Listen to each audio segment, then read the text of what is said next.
Pasangan calon presiden dan calon wakil presiden Capres-Cawapres nomor urut 3, Ganjar Pranowo Mahfud MD, disebut akan berfokus pada dalil telah terjadi pelanggaran pemilu secara terstruktur, sistematis, dan masif TSM dalam gugatan sengketa pemilihan presiden Pilpres yang akan didaftarkan ke Mahkamah Konstitusi (MK) pada Sabtu tanggal 23 Maret tahun 2024 besok.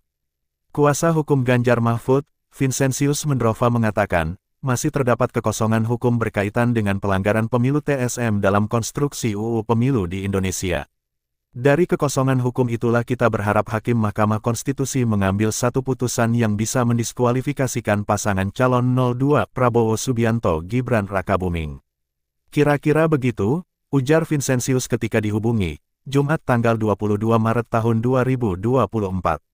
Kemudian, dilakukan pemilu ulang, atau pemungutan suara ulang seluruh Indonesia, katanya melanjutkan.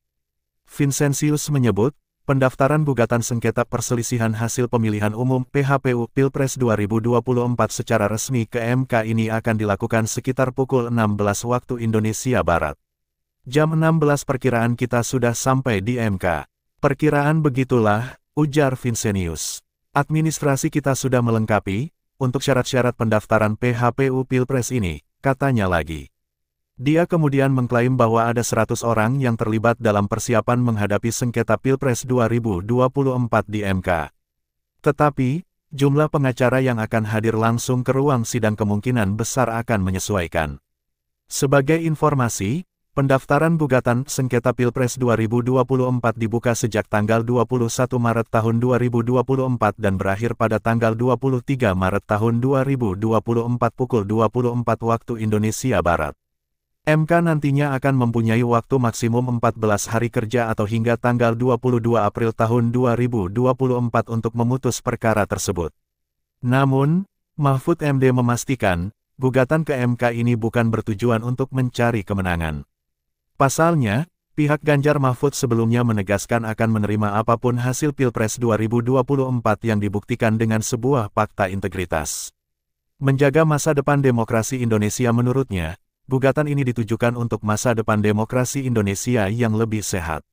Untuk itu, perlu dilakukan pengungkapan dugaan-dugaan kecurangan pemilu 2024 melalui MK. Itu harus diungkap di sebuah teater hukum yang bernama MK, kami akan mengungkap, demi masa depan, jelas dia. Kalau ada ketidakpuasan terhadap sebuah proses, ada mekanisme hukum, ini yang kami pakai sampai titik akhir, agar rakyat dan bangsa Indonesia di masa depan ikut menjaga. Indonesia harus dibangun sebagai negara demokrasi dan berkeadilan dan berhukum, sambungnya. Mantan Menteri Koordinator Bidang Politik, Hukum, dan Keamanan Menko Polhukam itu menuturkan, pemilu kali ini paling brutal dibandingkan sebelumnya. Sebab, banyak pejabat dan aparat turun secara langsung untuk memenangkan calon tertentu. Atas dasar itu, tindakan-tindakan seperti ini perlu diungkap agar tidak terjadi perusakan demokrasi dan hukum di masa depan. Karena kalau demokrasi dan hukum dirusak, nanti akan terjadi lagi yang datang, ujarnya. Bukan masalah menang atau kalah sebelumnya, Deputi Hukum Tim Pemenangan Nasional TPN, Ganjar Mahfud, Todung Mulya Lubis menyebutkan, rencana Ganjar Mahfud mengajukan sengketa ke MK bukan masalah menang dan kalah. Namun, pihaknya merasa ada kecurangan pada pelaksanaan pemilu 2024.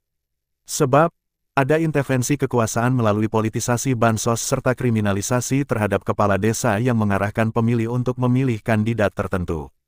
Oleh sebab itu, Todung berharap MK memberi kesempatan bagi kubu Ganjar Mahfud membeberkan segala bentuk kecurangan yang terjadi, tidak hanya fokus pada perbedaan perolehan suara antar kandidat. Karena kalau Mahkamah Konstitusi hanya membatasi pada perolehan suara dan perbedaan perolehan suara, menjadi mahkamah kalkulator, itu tidak akan menyelesaikan persoalan, kata dia.